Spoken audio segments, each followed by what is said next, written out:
Good afternoon, one and all, and welcome to the first session of Kele Bhav Samvad series today. I'm delighted to introduce you all to our two esteemed guests, Adyasha Das, author and poet, and Kedar Mishra, journalist, poet, literary critic. The topic of the conversation will be Durge Durgati Nashini, reflection of Shaktism in Odia culture. I would request both our dignitaries to take the session forward. Thank you. Uh, Thank you, Devamitra, and namaskar. Congratulations to all of you. A happy, warm wishes for Durga Puja. When Durga Puja comes in Odia life, it's a celebration of feminine power. It's a celebration of women power, and there are many there are many forms of Shakti in Odisha. Sometimes she is a living god. Sometimes she is one of the most beautiful piece of art, and she is life herself. She is the beauty herself. She is the power herself. So, in that context, we are going to talk about. We are going to discuss about the presence of Shakti or the speciality of Shakti cult in Odisha, and I'm happy that my dear friend Adyasha is with us, and she's an expert on this subject. She has written a wonderful book on Yogini cult of Odisha. So let me go to Adyasha first, and I think it will be a one-to-one conversation. I can ask question to Adyasha, and Adyasha can revert me back with questions. So my first question to Adyasha will be, what is the what is the speciality of Odia Shakti cult? In India, we have seen the presence of Shakti cult in every region, be it north, south, east, west. Every region have their own cultural significance. But how you see Odia Shaktism, Odia Tantric cult as a different tradition, as a special tradition? How do you define that? How do you see that? Thank you very much. Namaskar. Namaste to everybody. A very warm good afternoon. And Dashara greetings to all the listeners and to everyone else. I think at the outset, I would like to thank the organizers of Kalinga Lit Fest for having chosen such a relevant topic. I mean, absolutely matching with the theme of the Shakti Puja that is going on during Dashara. And I'm delighted to be sharing this session with none other than renowned writer, critic, poet, I think a creator in various manifestations, Sri Kedar Mishra. And I hope that we are going to not just talk about this, but I think it will be a mutually enriching session. Uh, it is a very interesting question. In fact, as you said, that what is the typical aspect of Shaktism or Shakti Puja that we see in the Odia culture. So let me start out. I think I would like to start out with a quote which personifies Shakti. This is, of course, given by an American writer called Karen Tate in a book she has written called Sacred Places of Goddess, where she says, in the beginning, God was a woman, and from her womb she created all that is. Thus, she is all things, and all things are her. Well, it can be debated upon, but since we are talking about Shaktism, I think this kind of summarizes the entire concept of the manifestation of the power of Shakti. So, to continue, if we look at what is actually Shaktism, then we would, of course, know that the worship of the Hindu goddess Shakti comes from the root power, okay, power or energy. And we all know that Shaktism, along with Vaishnavism and Shaivism, constituted one of the major forms of modern Hinduism. And of course, it is popular in the entire India, but especially popular in Bengal, Assam, Orissa, etc., where we find a lot of temples and goddesses attributed to Shakti worship. And essentially, Shakti is conceived of as the paramount goddess, the consort of a male deity, generally Shiva. Also, let me tell you that this concept of how, maybe that we can talk about later, how the mother goddess form began, and exactly at what point did the male god, go to the kind of, not really the background, but the male god made space for the female god also to be worshipped. That is something, I think a lot of historians have worked on that. So we could discuss a bit about that. But if we are talking about Shakti puja in Odisha, then definitely we will talk about the temples. And in Odia culture, Shaktism finds a significant place because the temples, the religion, the sacred space is very closely interlinked with Odia life. Number one is the fairs and the festivals, the different events that are celebrated are almost, kind of linked with the various phases of life that we have. So, Shakti temples in Odisha are a testament, actually a proof or an evidence to the deep rooted influence that Shaktism has on the culture of the region. And there have been several scholars who have, actually, many historians, many academic experts, heritage experts who have studied various temples, and they have drawn connections to the philosophy of these temples as well as Shaktism. I think one very important example, we are all talking about the various royal patronages that the temples got. One of the most important examples would be the Lingaraja temple, dedicated to both Lord Shiva as well as Goddess Parvati. So basically, in Odia culture, if we'll see that in most of the temples, it is an amalgamation of the masculine and feminine divine. So basically, when we talk about Shaktism, we are talking about the feminine divine and exclusion of the masculine aspect. But here we see that there is masculine and feminine intertwined, and so Shakti Shiva concept that is there, emphasizing the unity of the male and the female energies in the creation of the universe. Apart from that, The, if you ask about just a small, just I want to make a point. Like the concept of Ardhanariswara, that yes, he is half male and half female. So right. that I wanted to add. Yeah, please. Mhm. Absolutely, you got it absolutely correct. And also, I must tell you that if we look at Ardhanarishwara, half male, half female, and in the Yogini temple, again, the Chaushati Yogini temple, because Yoginis again are also regarded as a manifestation of Shakti. So we'll see there's a very unique statue in the Hirapur Yogini temple where you have the statue of Saraswati, and Saraswati is typically regarded as the demure, the tender, the soft, the sensitive aspect of goddess. And very interestingly, she holds a veena on one hand, and on the other hand, she is flat-chested. She has a mustache, and she is twirling the mustache. So I essentially would feel, and I think this has been interpreted in several forums, that this talks about the traits, the feminine and masculine traits that are there in the males as well as the females. So it is a fusion of both these aspects, and through the socialization process, the women are oriented towards the feminine traits more, and the males towards the masculine traits more. And then we have the male gods and the female gods separately. But then, yes, the concept of Ardhanarishwara that is there. And then, if you ask me about how we talk about Shaktism, how do we feel about Shaktism in Odisha, then look at our fairs and festivals. Of course, there are various, goddesses. There are various manifestations of, Shakti. Like you have, of course, Durga. We are having the Durga Puja now. And then you have the worship in several temples in Odisha. You find Chamunda, you find the Matrikas, and then the 64 yoginis are there. There are the serpent goddesses. Then you have the pole goddesses, several kinds of the Grama Devatis. So then let's come to the gods, temples, I have already told you.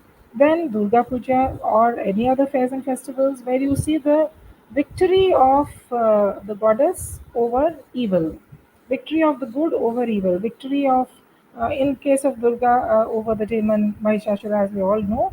And then, elaborate processions and all these different events that are attached. I think we are in the middle of that going on. So the triumph of the good over the evil associated with the divine feminine. That is again another aspect of Orissa. And then we have the folk arts and dance forms. Now, if you look at Gotipur dance, for example, which features young boys dressed as girls, symbolizing the worship of Lord Jagannath as Shakti. And you have several other events. These performances, of course, entertain. They are a symbol of our cultural heritage, but they're also transmitting very important spiritual messages through art. And there are several academic studies and research that have been conducted in the area of performing arts, and they have highlighted how Shaktism is depicted very beautifully through artistic expressions. If we talk about village deities, then there are several other village deities, that are there in every corner of Odisha, which is again an attribution of the existence of Shakti Puja in different corners of Odisha. In Odisha, I have a very peculiar feelings about the presence of Devi in our life. Suppose in my childhood, my grandmother always said that the Gram Devti comes to the village every night to visit the houses, look after the subjects, to look after the villages. And then in Sonpur, I have heard hundreds of stories that how the presiding deity of Sonpur, Sureswari, Bhagavati, and Khambeswari, they work together, riding horses, going to Mahanadi, taking bath there. So in every village, in every town, and if you go to Puri, there are hundreds and thousands of stories on how Devis interact with the people. Sometimes they are very fearsome. People, the word bhetana actually, when you see them, you become they're so furious that you become scary and you all start or you got unconsciousness or you got Yeah. unconscious. Those kind of stories are just as if they are a part of your life. They are not a divine or separate entity. That is one aspect, and the other aspect is when you talk about Lord Jagannath, basically Odia life is centered around Lord Jagannath, but the whole tradition is so uh, tantric that in Puri that the very famous verse where say Khetretu Bimala Swam Jagannathas Bhairava. So Right. it's Bimala who is the Kshetrajishwari and Jagannatha is the Bhairava. And Jagannatha is described as Sakyat Dakshina Kalika. So, this Yes. the intermingling of culture, intermingling of various streams of ideas, ideologies, philosophy, and making the Shakti as the prime energy. And I just want to know from you, when we're talking about yoginis, uh, of course, when we are talking about Odisha, yoginis, matrikas, and there is very peculiar culture of Satvahani, the seven sisters in Yeah. western part of Odisha, and all those seven sisters, they came from uh, lower strata of the society. Uh, one is a Vasar woman, another one is a Sabari, another one is a Maluni. So that's very interesting that they came from the lower strata, lower margin of the society. So all these putting together, when we are talking about Odisha Shaktism, then let's go to the yoginis. And yoginis are basically folk and tribal deities. And another, when I'm talking about tribal, I believe that Odisha is basically a tribal society, and I have a very favorite line that every fourth Odia is a tribal. So that matriarchal idea of a society, that mother-centric society is basically a tribal influence. How do you see that? How do you look at that tribal influence, that folk influence on Shakti called Tapodi? Yeah, that's a very interesting, take. We will talk about it. You have hinted at several aspects. The first thing I really like the first part of your observation that in why in Puri, I think in Odisha itself, uh, the stories where God is goddess or God is larger than life, but is visiting us at night. All those stories, the folk part of the culture. So when we look at the intangible cultural heritage of Odisha, it is a treasure house. And in the oral tradition, there are several, mothers telling stories to little kids about, if you do this, then the goddess will know, and the goddess will come and visit you. I believe that the biggest kind of psychotherapy is belief in God. Okay, and society tried to control, the do's and don'ts, as you know, the prescriptions and prescriptions of society. Before the lawmakers even came, the gods and goddesses were there. So people used the gods and goddesses to bring about a semblance of, justice or goodness, or, this is how it should be. Also, the other thing that in case of trauma, in case of success, in case of anything, we need somebody who is, to be blamed, somebody who we believe is okay, he is the reason that this happened, and whatever happens, happens for the good. You see how fundamental this principle is to life, to existence. And so, don't we do that? Like whenever, I think in Odisha this happens a lot, but whenever anything good or bad happens, the marriage also, you have to go and invite Lord Jagannath. So that belief was larger than life. And I think, yes, with the younger generations today, pragmatism has set in. And I think we will probably, towards the end part of it, we will discuss where does Shakti Puja stand in the current contemporary scenario.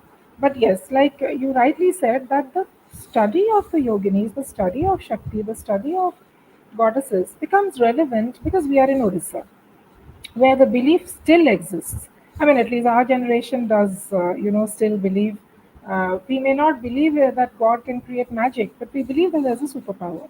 So, from that belief, because belief is a very central aspect of Shaktism, we come to the yoginis. And as you very rightly said, that a lot of people observe that you mentioned about the Grama Devatis.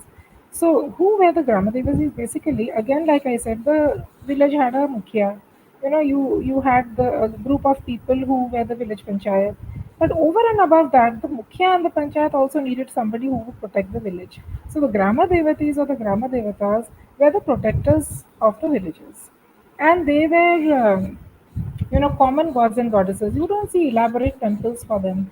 They are very small temples. They are very ordinary looking, sometimes out of stone or Yeah, something. in many And places there is no temple at all. Actually, it was there is no under the tree, or just a piece absolutely of small mound of soil or something like that. There is no temple. very correct. No, Very the correct. And idea of that, Ramdevi having a yes. temple was not there at all. Actually, Absolutely. And let us look at Tarini, for example. Initially, Tarini also was under a tree. And today, of course, we'll talk about the commodification of temples later on. But again, as you said, the tribal root, in the tribal communities, they would worship a totem, they would worship a stone, they would worship a tree. They did not really look at a personification of the goddess.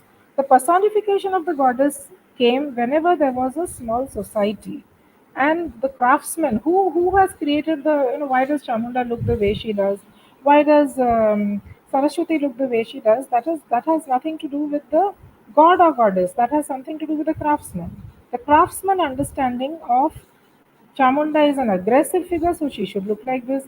Saraswati is a very sensitive and tender and delicate, goddess, so she should look like this.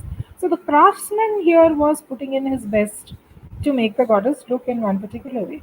But as you rightly said, that Brahma Devatis, over a period of time, were escalated to the position of yoginis.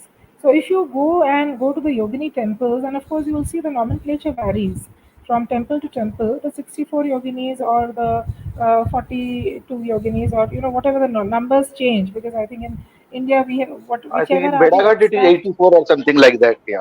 Kedar is 84. You have Lothal, which was I think 42, and then now it is not there anymore. So when you talk about these, if you go to these yogini temples, you will find all the Grama Devatis. Mostly the Grama Devatis are also found as yoginis there, and you will find most of the Saptamatrikas there. Okay, so a lot of the names are repeated, and the figures can be different. The figures can look different. The yoginis are very, very interesting in that sense. And as you rightly pointed out, many theorists have said that the yoginis probably had a lot to do with the tribal culture because of the way they look, basically. And especially, I think Odisha has two very rare yogini temples, the Hirapur, Joshit Yogini temple at Hirapur and the one at Ranipur Jharial. The one at Ranipur Jharial is three times bigger than Hirapur, and the statues today have lost their features.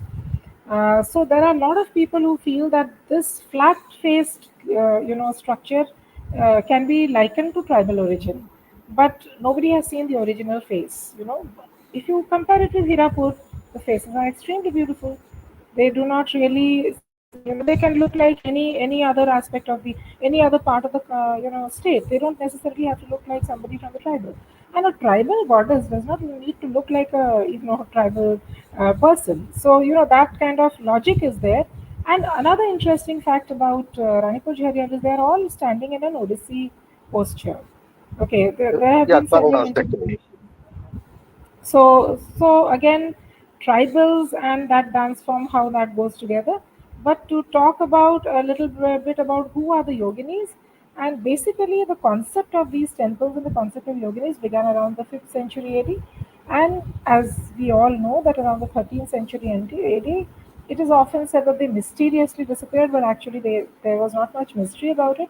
I mean, with the entry of the Brahminic culture and the Brahminic rites and rituals, the Tantra, which was normally shunned, because the Tantra, these were the Tantra peaks, this automatically went up. But yoginis were tightly bound groups. Uh, they are never found, individually. They are found in groups, and mostly they are associated with magic, with the occult, with marital prowess, and they are also associated with because the rites involve that sexuality and death as well. So that is the reason why society, which had certain very acceptable formats, did not accept this format of belief that they represented. But at the same time, this cult of the yoginis reached it can be regarded as a very evolved form of tantrism, which came about around the 5th 6th century, and this was the time when the occult sadhana had was at a very great height. And if we look at the ancient texts, the ancient literature, the Vedic and the post-Vedic literature mention the names of individual yoginis, but 64 manifestations together, we come across less. And this is the reason how, through the process of transformation, this cult came into existence in the Shakta Tantric pantheon. And you will find many of these, goddesses, the village goddesses. And in fact, I must quote here Vidya Dahejia. I'm sure you are aware that Vidya Dahejia was one of the first, Westerners to do a very serious research on the Yogini cult, and her book is regarded as one of the first, which is often referred to. And she has also said that a lot of the documentation of yoginis was lost because nobody really knew what it was about. And she came to Bhubaneswar. She tried to talk to people, and she has a very interesting account on that. So Vidya Dahejia, has also told that when we are talking about the yoginis, there is something interesting that they are essentially village goddesses, or like we said, the grammar deities, and they have gradually been elevated and transformed into a grouping. Thereby, they acquire a different character. The same goddess who is alone under a tree or just out in the open to be worshipped, when it is included in the folds of Tantrism and becomes a deity, yogini deity, it takes on a new form, a new vigor, and it also has magical powers. Right. And the Yogini cult actually, I think, also became a little unpopular sometime because it was a new cult, as you know. There are some very interesting aspects of the Yogini temples, iconography. If you see, they are Hapathrill temples, they're open at the top. You find all the other, the Khakra style, etc., very, very different from the Yogini temples. But there are certain rites and rituals that they followed which was shunned by the villagers, and gradually they lost out on their hold.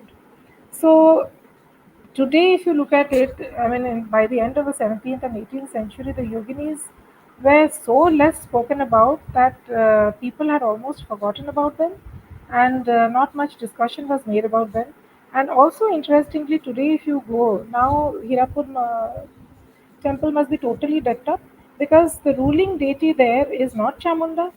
The ruling deity there is not,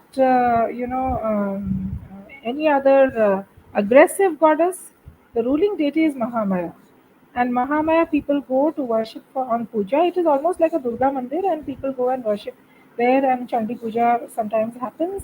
But the fear of the yogini cult, like people were not even going near miles of the temple, is totally lost now. And that is something else which can be discussed about. But then Ranipur Jharial retains a little bit of that because it is out in the open, very far from, surrounding community. So if you go there, maybe sometimes you feel that, that magical power that is emanated by the site. So whether the magical power is coming from the site or whether that is a projection of the magic that I believe the site possesses, that is, the point for discussion. That's a very interesting facts, historical, and but I just want to make it more relevant to our life, because again and again I'm talking about the relationship of Shakti cult in our day-to-day life, and in Yeah, that context, again I'm coming to when you are talking about yoginis and particular Ranipur Jharial. Ranipur Jharial is a very interesting uh, confluence of many cultures. Like, everybody says that it was a seat of a Mattamayura sect of Tantricism. But, there is influence of Saivism, there is influence of tribalism, there is influence of folk traditions. And then there is the Indralat temple nearby. Uh, I think yes, Someshwara temple is also there, and there's many smaller temples, a group of temples actually. And right. in that particular place, you can see that the influence of uh, many cults, and particularly when you're talking about the making of the temples and making of the deities, uh, the Ranipur Jharial statues, they look crass, they look very horrific. But this uh, Hirapur yoginis are, they're pretty, they have beautiful hairstyles, their Right. ornamentation, and there is a finer aspect of artistic representation. But in Ranipur Jharial, they are very ferocious, and the sand is also not that quality. The stone is not that quality stone like Hirapur. So that's why it's eroding day by day. Yeah, The erosion is very fast. Uh, yeah, but that's a very important in that point. context, I just want to relate something. The present day, when I go to temples in Western Odisha nowadays, in my Yeah, childhood, I have seen every deity, every devi, they look ferocious. There was a sense of fear. You fear to look at them. But now, their faces are becoming so pretty. Everybody is trying to make them pretty, good looking, uh, calm. As if, you are losing something to have uh, that appetite to see that ferociousness, that strength, the ferocious power of the Shakti. Why it is happening? Why you are so inclined to make them pretty? Uh, I just yeah, want, it's a very, very curious question in my mind, actually. Even if you look at uh, the the Medhas, actually, the Mrittika puja, it was not there, actually. As Surendra Mahanti always says that, in Odisha, our cult of Shakti was, our Durga was Pothi Durga. We always worship Durga as our Pothi. She is Sarala, she is Saraswati. She is the power of words, written and unwritten words. And many people say that, she is the Sarala is the god of meanings, goddesses of meaning. So, that transformation from Pothi to a Mrudmayi Murti, and from ferocious to pretty, how do you see this transition actually? How do you look at this uh, attraction uh, for pretty, for more finer things actually, and for totally sabotaging the idea of ferociousness, idea of strength actually. In fact, I always, when I look at Boitala temple, I believe, yeah, or the Chamundas, or the Kankalis. So, that is why we don't want to see them as they were actually. Yeah, that is a very, very significant question, I think. And if you, look, I think you raised some, very interesting points as you were speaking. That one thing that you said is that if you look at the Hindu pantheon, of the gods and goddesses. Let's talk about the goddesses because it is more linked to our theme today. If you look at the entire pantheon, you will see the good, the bad, and the ugly. If I may be allowed to use that phrase, you will find beautiful goddesses, you will find very ugly goddesses, and as you very rightly said, that the thought of God evoked fear in us. That thing that I remember when we were children, lying was a huge problem because telling a lie means God would know, and that would conjure up a face that is very terrifying, right? So I think the association of justice and the association of righteousness was always connected with something that is larger than life. But again, that when we talk about sacred and the profane, the distinction between sacred and the profane, the holy and the unholy, it is always, if we look at Freud's analysis of the mind, that we have the ego and the superego. So it is basically the id working here, and the id would always like to see something that is spotless. Okay, this you said that why are we now as a society moving away towards the personification of beauty in the form of, going to an extreme form of complete perfection. If the goddesses are taken out of the villages and they are elevated to a higher position, and why are they? Then in that case, you look at the yoginis. The yoginis, are many of them have animal faces. What is it Yeah, representing yeah, here? yeah. Yeah, why do they have these? So I think here there is one, the anthropomorphic statues of the yoginis. Basically, here there is a very, very interesting interpretation. They not only look like animals, they also have some of these yoginis have kapalika, that is the crematoria iconography. If you look at many of these, you also have a Narmada there. Narmada is also drinking, from a drinking Wine. blood from a skull cap. Yeah, yeah, Right. So blood. Yeah. what are they? Yeah. And then you have Agni, Chamunda, Bhaluka, Aghora, etc.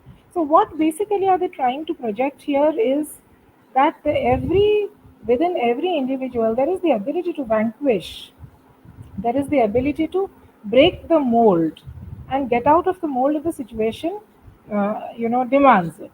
Yeah, normally Narmada is projected as the typical society stereotype, but Yogini temple Narmada breaks the stereotype.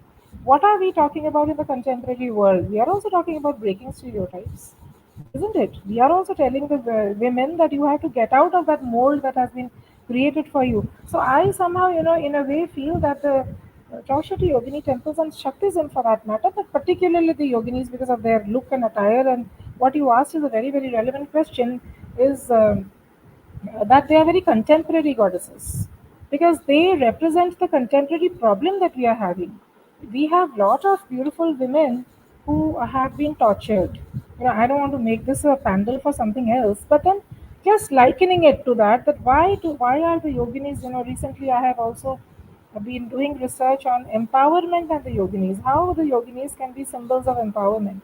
So there is this yogini who is standing on a corpse, dancing on a corpse. All the yoginis are having vahanas.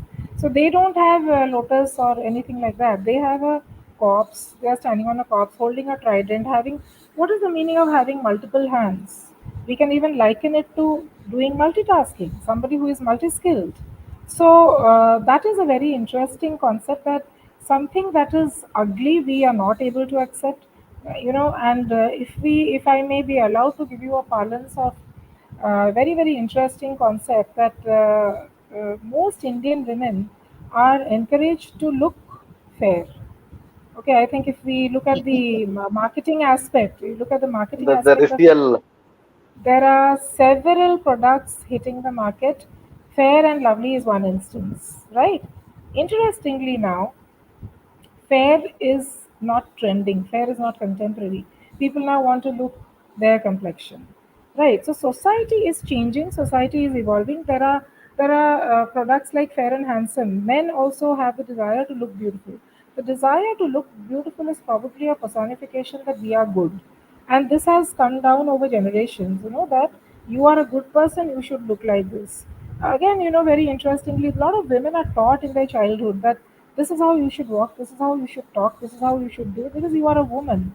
Right. So there are lots of goddesses, as you very rightly said. Today only I was looking at the statues. Most of them are created to perfection. In fact, in this context, I must bring to your notice a very, very interesting ad campaign that was made a few years back, and these were images of goddesses which were highlighting the plight of women in India. Most of these goddesses looked bruised and battered, like somebody having a black eye or somebody having a drop of blood on the cheek. And say Goddess Saraswati also is there, and Goddess Saraswati, Lakshmi, Durga, all of them were part of this. This was actually created by an NGO, Save the Children India, and this was part of its Save Our Sisters campaign. But there was a terrible outcry against this. There is this very popular picture of Saraswati holding a veena with a black eye, right? So, a very beautiful projection of what is happening in our society. What is basically the concept was, you are worshipping goddess Saraswati, who is wearing something very white, looking very beautiful, and then you come out and bruise and batter, uh, a symbol of Saraswati, who is a woman. So this ad campaign was very meaningful, but unfortunately, it was highly criticized, and it was driven out of the market because, again, So I that think we come we back have to your we have question. we have we have a very typical understanding, the limited understanding of our iconography. Hardly we know the real iconography of India. We have not seen our goddesses in the temples. Rather, we have a more fascination for the calendar art of goddesses. Actually, we believe that Saraswati is Raja Ravi Verma's representation is Saraswati in our mind, but we have not seen the Saraswati statues in various temples and in various forms. Actually, Yeah, she had a tantric elements, and she is not one, and there is no yeah, yeah. one icon of goddesses. So yeah, please continue. And also the other thing, what you said, I think the other aspect would be that gods and goddesses are, exalted. They should be so perfect that they have to be put on a pedestal. So that was the reasoning in making the gods and goddesses extremely beautiful, something which is larger than life. So that is why humans can never become a goddess, that this, kind of separation was always made out. So I think basically it was in the more in the realm of psychology, how people would think. So that is the reason. Again, if you look at statues of different parts of India, you'll see very interesting differences in them. If you go to Khajuraho, you see different figures and you see different kinds of statues there of the same goddess. You come here, you see different statues again. At the same time, statues are also a reflection of the society, of the civilization, of the kind of the developmental phase. So if you look at Chaushati Yogini temple at Hirapur, the kind of headdresses, all the 64 yoginis are having different types of headdresses. They are not, often I have told in my talks that they are not erotic goddesses. It is mistakenly presumed that they are erotic because they are tantric goddesses. They are not erotic. They are wearing clothes, but I think you have to have the vision to see the cloth. It has been very intricately made there, and there are lots of jewelry. They are wearing various kinds of necklaces and embellishments at the same time holding a trident and skull cap and other things. Uh, Lesser embellishment is there in the Ranipur Jharial goddesses, who are of course very very big in size, but the embellishments are less, which means that women in those days definitely had a lot of these headdresses. They had various designs. They wore various kinds of jewelry, etc. Which means fashion, concept of beauty, concept of grooming. All this was very much prevalent even in those days. Yeah, coming to the last, because I think we have already spoken 40 minutes. But Oh, it's really? Okay. going to, yeah, it's really 40 minutes, but it looks as if just now we have started. Uh, Yeah. Now coming to the last leg of our discussion. I just want to put another idea. Actually, idea is that if you look into the goddesses in Odisha, so there are presence of Vedic goddesses, then Buddhist goddesses, Buddhist and Tantric goddesses, uh, folk and tribal goddesses, and the living goddesses. What I was telling in the beginning, there are many goddesses. We have seen in Nepal there is the very famous Kumari Devi. But in Odisha, every village deity comes in a human form, um, possessed with some spirit. I can talk to, and when I have some problem, I can consult her. I can get some kind of advice from her, or I can say that I have this problem. My son is not doing well, or my daughter is not getting married. So give me some suggestions. So I talk to my goddesses through human spirit. So that living tradition of goddesses, sometimes he is possessed by a man or a woman. That's not. And this is very tribal. The culture of Jani, Jhankar, and they come as the representative of goddess to the society, and they are the medium of communication between the divine and the mundane.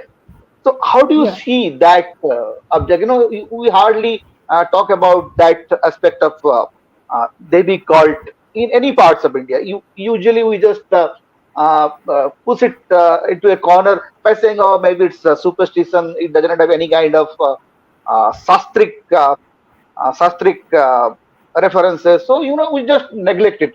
But I find it very very relevant and sociologically very important to look at these living gods and goddesses. How do you see that?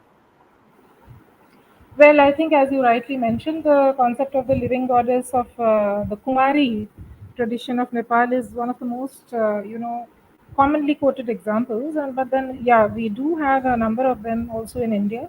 And today, I think I must tell you that there are living yoginis also, and this is especially very very popular in Europe and US, where you have a lot of, I am now connected after that writing the book.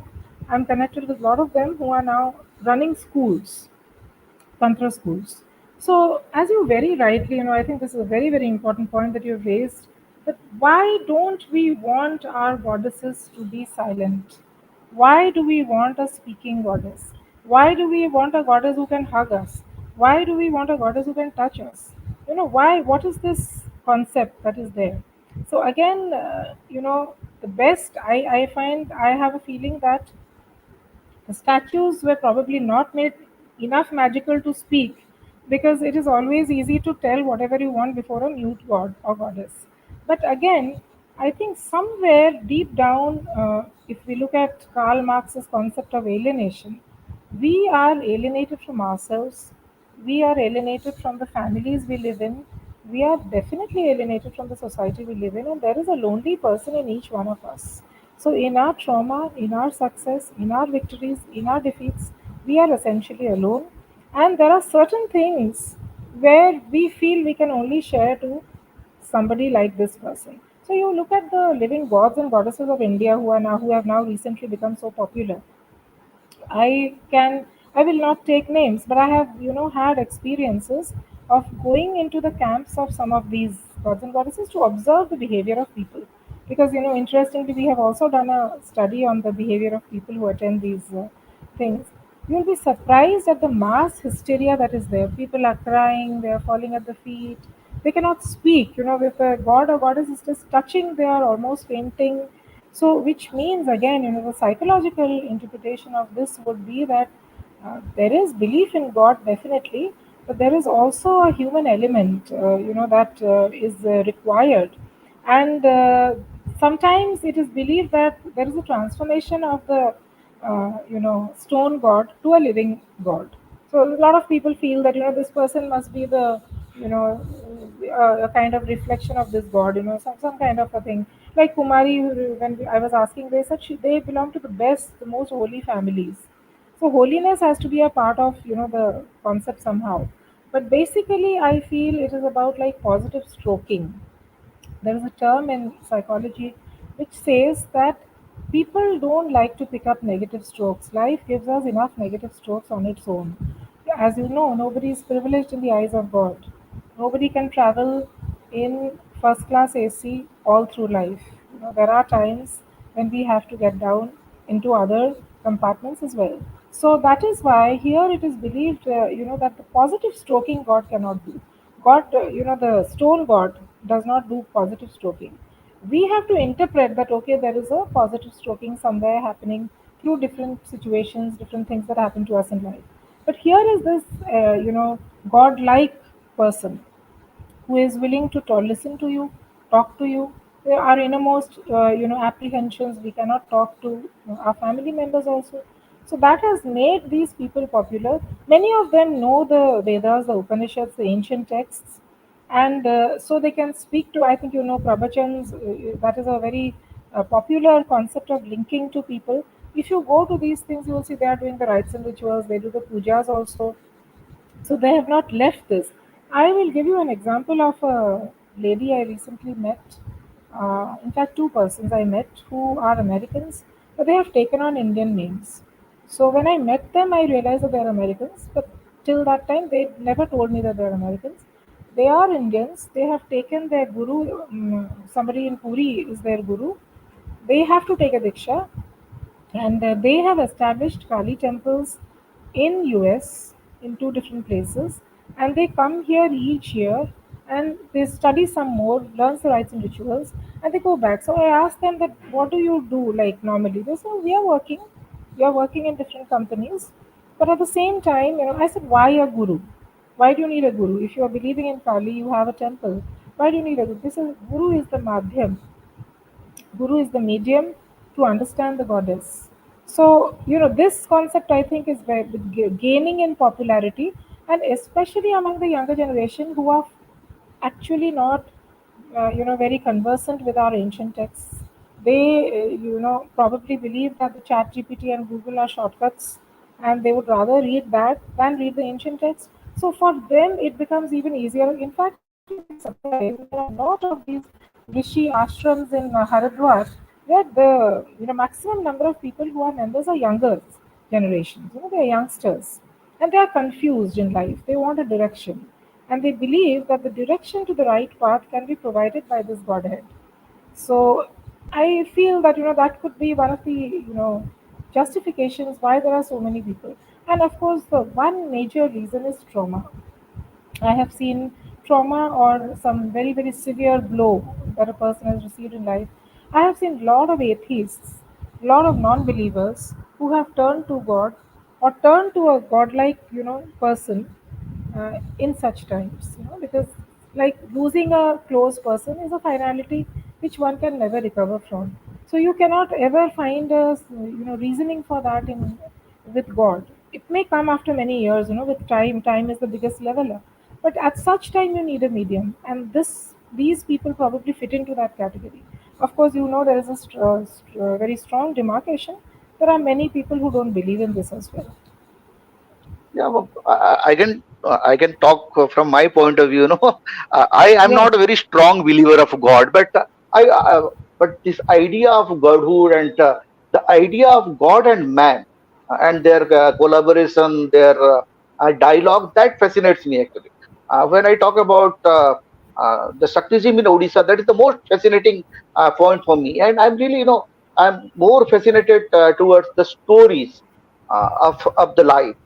When yes, this Navakalevara happens, uh, the goddesses weep in the night.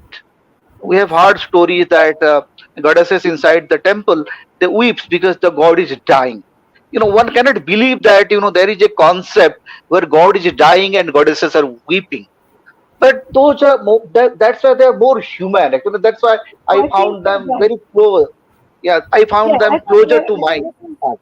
this is very, very right, because I think you see there is now a very strong wing of research saying that there is humanity in divinity and divinity in humanity. So, Yeah, that's yes, yes. So that I think kind of, kind of puts this together very well, that there is in fact a streak of humanity in every divinity. We project our human feelings onto that. So that is how we hear God's cry, or a flower fell, God spoke, something like that. Yeah, yeah. So When she is pleased, yeah, she gave a flower to you from her head, and right, yeah, right, that's a. right. But another, in for every trauma or for every crisis, we have our own goddesses. Like when for Sitala, the very interesting concept, when the smallpox and other to pacify the virus, we have Sitala, and there are many Yeah, goddesses who are ascribed, and some of them are evolved with time. Actually, with a new crisis come, you invented a new goddesses or a new god. So that's it. I think we have very little time left now. I now request Devamitra or Soumya to bring forward the questions if there are any, or else we will conclude.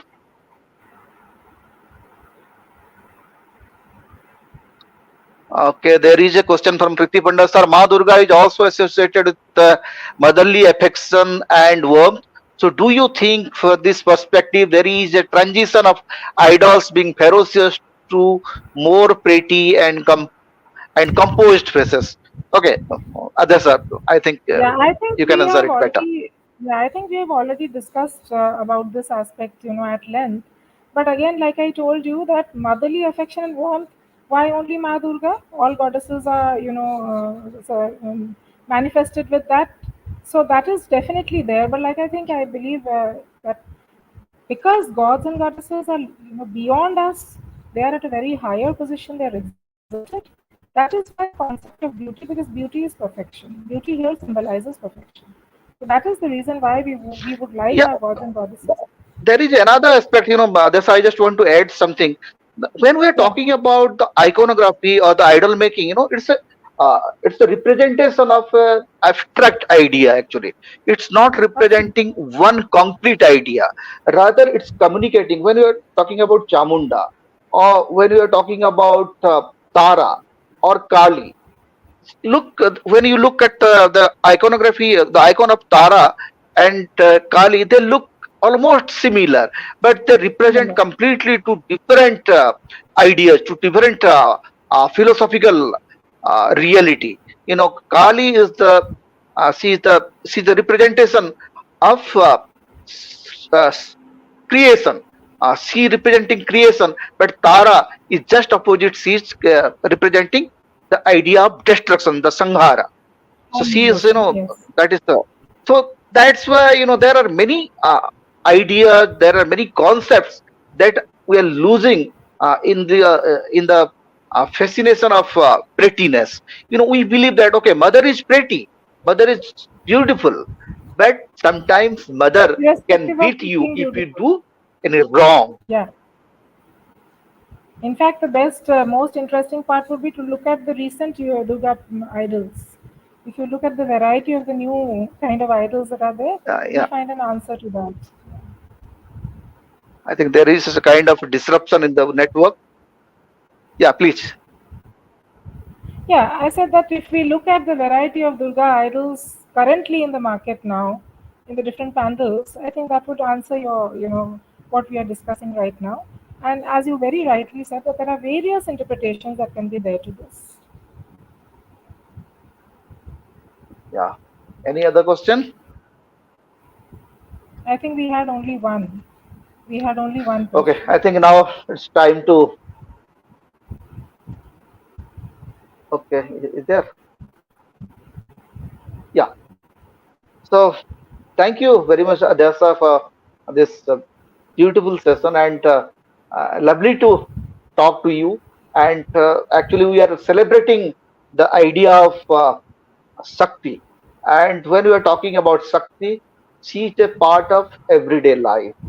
And a man is half man and half woman. That Ardhanarishwara, That's that right. is the reality. A woman is not completely woman, or a man is not completely woman, unless you have this brilliant mix of the harmony of man and female in one body. You cannot be a complete human being. You cannot be complete. You cannot be absolute. Actually, that's why this idea of Shakti is very important for every human being, not male or female, not masculine or feminine, But for humanity, you need the idea of Devi uh, for a future, for a better future. A And better when we world. are living in a world under terrorism, under war, under various, under pandemic, that time, let Ma Durga blesses all of us and let Shakti be the part of our life. Thank you, Kalinga Literature Festival, for organizing this uh, platform for this Bhava Sambha. And thank you, Adyasha. Thank you for being so brilliant, for being so articulate on the Thank you subject. so much. It's been such an enriching session spending time with you. Thanks a lot. It's over to Kalinga Group. Thank you very much.